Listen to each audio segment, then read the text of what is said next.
अस्सलाम वालेकुम dear students, उम्मीद करता हूँ आप सब खैरियत से होंगे। आज हम chemistry first year chapter number 1 periodic table and periodic properties उसका स्टार्ट करते हैं।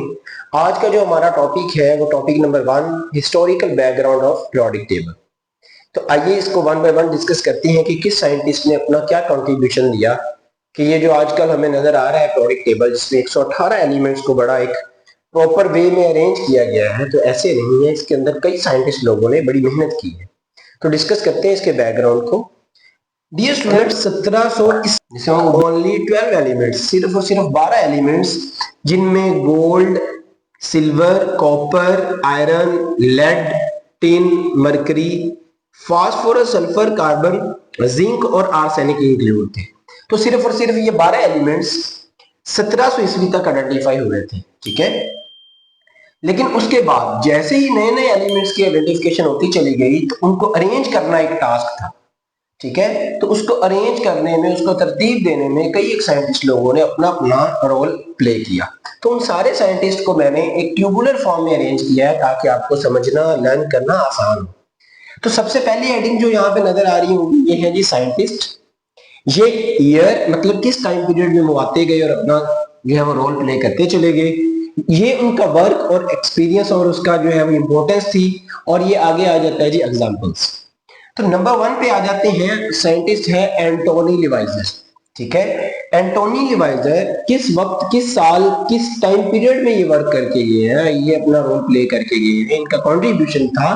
तो उनका वो एरा जो है वो बेटा एंड ऑफ 18th सेंचुरी यानी 18वीं सदी ईस्वी के लास्ट, ठीक है, उस पे जाके उन्होंने उस वक्त तक जितने भी एलिमेंट्स आइडेंटिफाई हो चुके हुए थे उनको सबसे पहले मेटल्स और नॉन मेटल में क्लासिफाई किया। एंटोनी लिवाइजर ने 18वीं सदी के एंड पे जाके उस वक्त तक के जितने भी एलिमेंट्स थे उनको मेटल्स और नॉन मेटल्स में क्लासिफाई किया।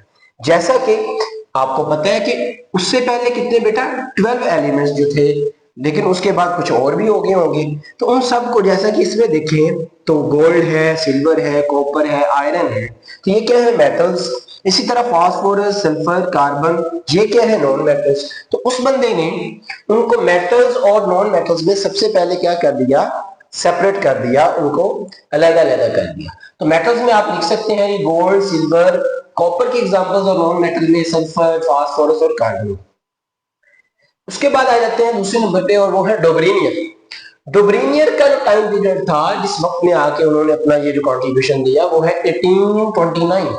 1829 में डोबरेनियर ने बड़ा इंपॉर्टेंट कॉन्सेप्ट है, वो अक्सर डिस्कस किया जाता है, और वो है कॉन्सेप्ट ऑफ ट्राइएड्स। ट्राइएड्स का कॉन्सेप्ट क्या था, इसको समझने के लिए इसके एग्जांपल पे चलते हैं ताकि आपको अगली बात आसानी से समझ आ जाए। डोबरेनियर ने एलिमेंट्स को तीन तीन के ग्रुप में अरेंज किया, ठीक है। जैसा कि अगर आप देखें तो ये हमारे पास एग्जांपल दी गई है, लिथियम, सोडियम और पोटाशियम। इनको उस बंदे ने क्या किया जी, तीन ग्रुप्स में, तीन तीन के ग्रुप्स में अरेंज किया।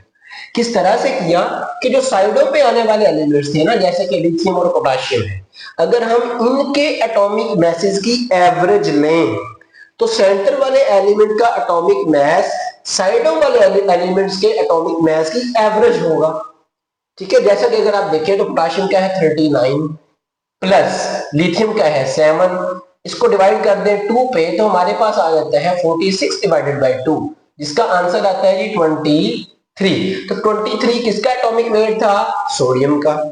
इस तरह से उसने उस वक्त तक जितने भी एलिमेंट्स थे उनको तीन तीन के ग्रुप्स में इस तरह से अरेंज किया कि साइडों वाले जो एलिमेंट्स थे उनके एटॉमिक वेट की एवरेज सेंटर वाले एलिमेंट का मैस बन रहा होता था।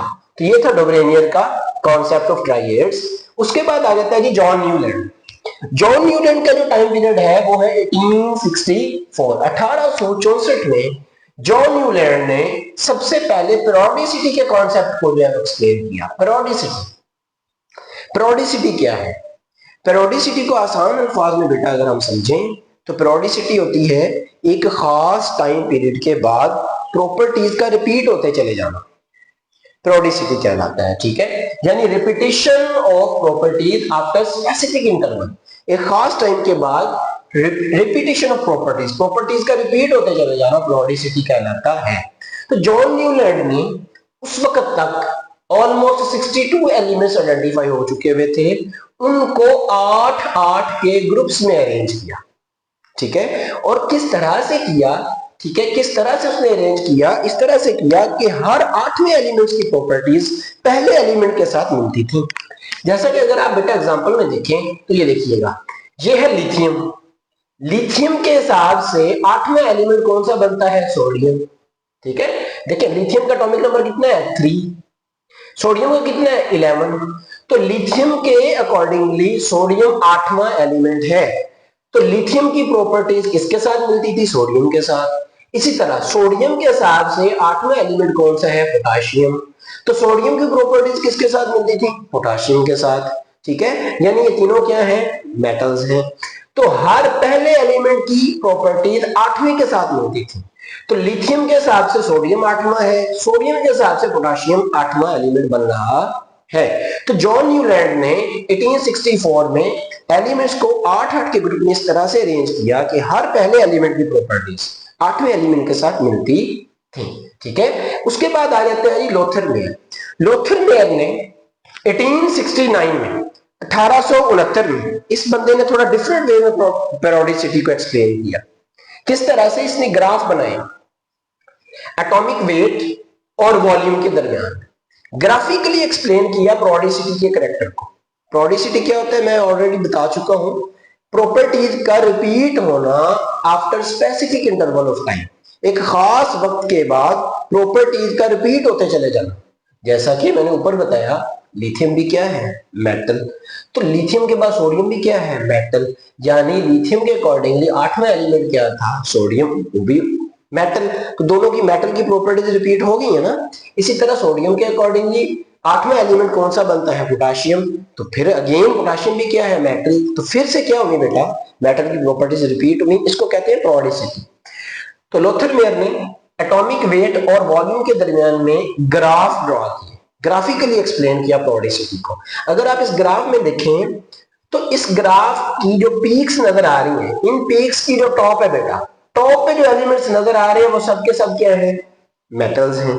ठीक है, तो उसने उसने क्या एक्सप्लेन किया? उसने ये एक्सप्लेन किया कि ग्राफ के अंदर जो पीक्स है, पीक्स की टॉप पे आने वाले एलिमेंट्स जितने भी हैं सारे के सारे क्या है? मेटल्स। यानी इंटरवल ऑफ पीरियड, एक स्पेसिफिक टाइम पीरियड के बाद जो जो element top of the peak आ रहे थे वो सारे के सारी मेटल्स थी, उन सब की प्रॉपर्टीज सेम थी।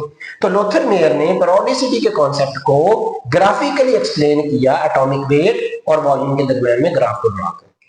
उसके बाद आ जाते हैं, ठीक है, और जिनका मेजर कॉन्ट्रीब्यूशन है मेंडलीव। मेंडलीव को फादर ऑफ पीरियोडिक टेबल माना जाता है। पीरियोडिक टेबल का बाप कहा जाता है मेंडलीव को। मेंडलीव एक रशियन केमिस्ट थे और इन्होंने 1869 में उस वक्त तक जितने 62-63 जितने भी एलिमेंट्स आइडेंटिफाई हो चुके थे उनको ग्रुप्स में अरेंज किया। 8 ग्रुप्स में, 8 वर्टिकल कॉलम्स में उसने इनको क्या किया जी? अरेंज किया। ठीक है, और अरेंज करने के बाद इसके वर्क की सबसे जो यूनिक बात है, सबसे जो डिफरेंट बात है वो ये है कि मेंडलीव ने सिर्फ उन्हीं एलिमेंट्स को नहीं अरेंज किया, उसने आने वाले एलिमेंट्स की भी प्रॉपर्टीज को एक्सप्लेन किया, आने वाले एलिमेंट्स के एटॉमिक मैसेज को भी आइडेंटिफाई किया। क्योंकि वो एलिमेंट अभी तक अननोन थे, अभी तक वो आइडेंटिफाई नहीं हुए थे, तो उसने पीरियोडिक टेबल में अननोन एलिमेंट्स की प्रॉपर्टीज भी मेंशन कर दी, एटॉमिक मैसेज भी मेंशन कर दिए, लेकिन उनकी जगह को खाली छोड़ दिया। ठीक है, तो ये उसका जो पीरियोडिक टेबल था उसकी ये यूनिक बात थी। ठीक है, और बाद में ये देखने में भी आया कि जो जो एलिमेंट जिसकी उसने प्रॉपर्टीज बताई थी, तो आइडेंटिफाई होने के बाद जब उस एलिमेंट को उसकी स्पेस पे जो छोड़ी हुई जगह थी उस पे एडजस्ट किया तो सारी प्रॉपर्टीज उसके साथ मैच हो रही थी। तो मेंडलीव को इसी बेस पे उसका बाप कहा जाता है। ठीक है, किसका? पीरियोडिक टेबल का। तो इसने क्या किया जी? इसने उस वक्त तक 63 एलिमेंट्स को 8 वर्टिकल ग्रुप्स में, 8 वर्टिकल कॉलम्स में अरेंज किया, जिन्हें हम बेटा जी क्या कहते हैं? ग्रुप्स कहते हैं। किस बेस पे अरेंज किया? एटॉमिक मैसेज की बेस पे उसने अरेंज किया। ठीक है, तो उसने क्या, दूसरी बात बेटा वही जो मैं ऑलरेडी बता चुका हूं, he find out atomic message and the properties of unknown elements.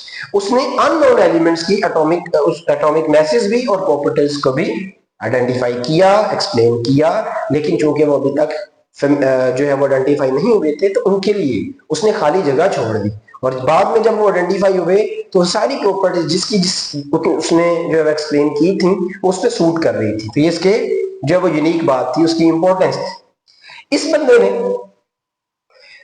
Periodic law दिया सबसे पहले। अगर आपको एमसीक्यू आ जाए कि पीरियोडिक लॉ किसने दिया था तो वो मेंडलीव ने दिया था। ठीक है, मेंडलीव के पीरियोडिक लॉ के अकॉर्डिंगली उसको अगर हम जो है एक्सप्लेन करें या उसको जो है वो डिफाइन करें तो हम कहेंगे when elements are arranged in increasing order of their atomic masses their periodicity is observed. जब हम एलिमेंट्स को एटॉमिक मास की बेस पे अरेंज करते हैं तो एक स्पेसिफिक इंटरवल ऑफ टाइम के बाद प्रॉपर्टीज रिपीट होना शुरू हो जाती है। तो ये क्या है जी, मेंडलीव पीरियोडिक टेबल था। ये उसकी क्या है, स्टेटमेंट। लेकिन वक्त गुजरते आपको पता है टाइम नहीं चलता। ठीक है, तो मजीद थोड़ा सा वक्त गुजरा और आगे मोज़ले भाई, मोज़ले ने 1913 में 1913 में मेंडलीव के पीरियोडिक टेबल के अंदर इंप्रूवमेंट्स की। मेंडलीव के पीरियोडिक टेबल को हल आगे रख लिया हम कहेंगे। ठीक है, इस बंदे ने सबसे पहले एटॉमिक नंबर को आइडेंटिफाई किया, डिटरमाइन किया। ठीक है, कैसे किया, एक्सरे इमिशन के थ्रू। एक्सरे इमिशन के थ्रू मोज़ले ने 1913 में सबसे पहले एटॉमिक नंबर को आइडेंटिफाई किया। उस वक्त तक जितने भी एलिमेंट्स थे उन सब के एटॉमिक नंबर्स को उसने जो है आइडेंटिफाई किया। दूसरे नंबर पे इसके काम की इंपॉर्टेंस ये थी डियर स्टूडेंट्स, इसने जो मोज़ले ये जो मेंडलीव का पीरियोडिक टेबल था उसके अंदर जितने भी ड्रॉबैक्स थे, जितने भी फ्लॉज आ रहे थे उनको इंप्रूव किया। तो ये भी मोज़ले का एक अच्छा खासा वर्क है। तीसरे नंबर पे इस बंदे ने क्या किया, इस बंदे ने मेंडलीव का जो पीरियोडिक टेबल था जो कि हमने ऑलरेडी डिस्कस किया एटॉमिक मैसेज की बेस पे था, इसने एटॉमिक मैसेज को छोड़ के एटॉमिक नंबर्स की बेस पे एलिमेंट्स को अरेंज किया। ठीक है, तो इस बंदे ने एलिमेंट्स को एटॉमिक नंबर की बेस पे अरेंज किया, मेंडलीव ने एटॉमिक मैसेज की बेस पे अरेंज किया। ठीक है, तो जब इसने एटॉमिक नंबर की बेस पे अरेंज किया तो इसने मेंडलीव का जो पीरियोडिक लॉ था उसको मॉडिफाई कर दिया, और मॉडिफाइड फॉर्म में उसकी स्टेटमेंट जो बनती थी वो ये, when elements are arranged in increasing order of their atomic numbers। जब हम एलिमेंट्स को एटॉमिक नंबर की बेस पे अरेंज करते हैं, देयर periodicity इज ऑब्जर्व्ड, तो स्पेसिफिक इंटरवल ऑफ टाइम के बाद उनकी प्रॉपर्टीज क्या होती चली जाती हैं, रिपीट होती चली जाती हैं। तो ये मॉडिफाइड पीरियोडिक लॉ है, ये मेंडलीव के पीरियोडिक लॉ की स्टेटमेंट है। इन दोनों के अंदर डिफरेंस है सिर्फ एक लफ्ज का, उसमें एटॉमिक मैसेज की बेस पे अरेंज किया हुआ था, इसने एटॉमिक नंबर्स की बात थी। उसने कहा था अगर आप एटॉमिक मैसेज की बेस पे एलिमेंट्स को अरेंज करते हो तो स्पेसिफिक इंटरवल ऑफ टाइम के बाद प्रॉपर्टीज क्या होती चली जाती हैं, रिपीट।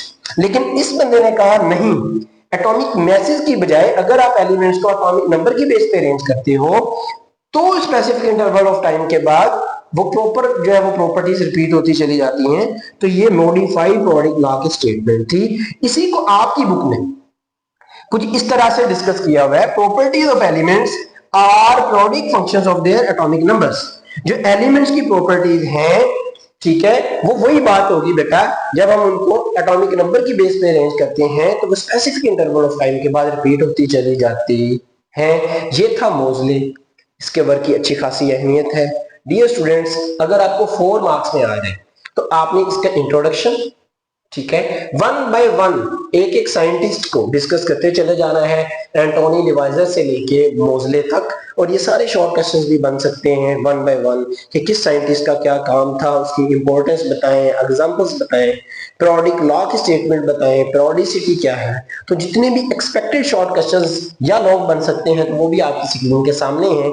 ठीक है, जो लॉन्ग क्वेश्चन बन सकते हैं वो भी है, और ये शॉर्ट क्वेश्चन जो है जो मैंने आपके सामने मेंशन कर दिए हैं।